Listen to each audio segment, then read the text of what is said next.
Hello everyone, this is Julia with Sandpiper Arts, and today we're gonna do a resin and glass clock. I made some preparations because I wasn't planning on making the video, so we're just gonna start from the middle sort of.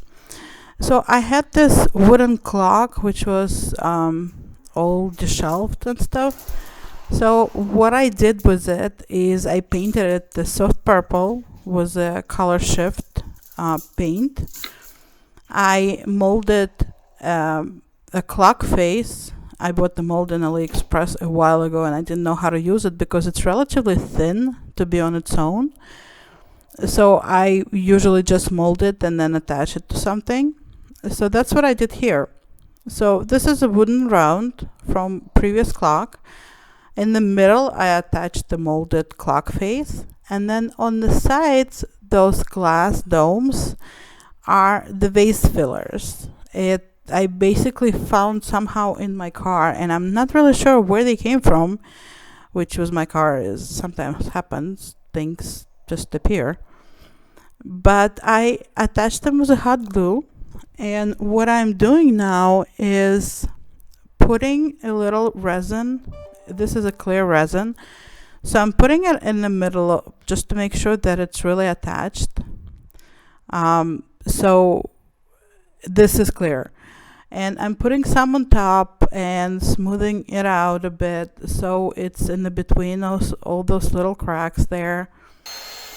And I'm gonna smooth a little bit all around, just so it's nice and smooth and it has a nice little base for the color that I'm gonna make. And don't worry about getting your hands dirty. I mean, make sure you're wearing gloves, but other than that, take the resin, just put a little bit on top so it's the glass domes are nice and shiny and that they're protected as well. And then I'm gonna be using a color that I got from Just For You Online UK. It's turquoise. It used to be called turquoise. I believe they changed the name and now it's called something different. But before that it was called turquoise, so it's this nice shimmery greenish blue, I guess you can say. And I really like it. It just adds a dimension. The shimmer adds the dimension. The color adds the dimension. Even with one layer, it feels like there's a few of them there. So I'm just putting it all around, making sure I'm not covering the glass pieces in the middle, and just spread it out really well so it's it's nice and smooth and it doesn't drip too much. Don't forget to cover everything on the back side so you don't get the drips. If you do, it's pretty much easier to send them off.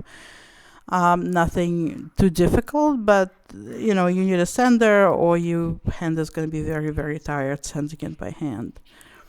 So put some tape, painter's tape on the back to prevent that, and make sure all the sides are covered so it's nice and pretty and smooth and everything.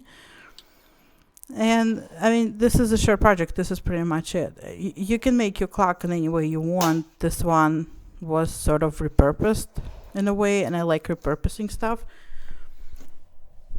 When I go into any secondhand or Goodwill or whatnot, it just, wow, what can I possibly resin here? And there is a lot of stuff that you can, especially when it comes to wood, the wooden boards, some wooden clocks, some glass. I haven't tried glass yet. I should, but yeah, once I probably will make a video. And don't waste the resin. If you have some left, just make sure that you get everything out.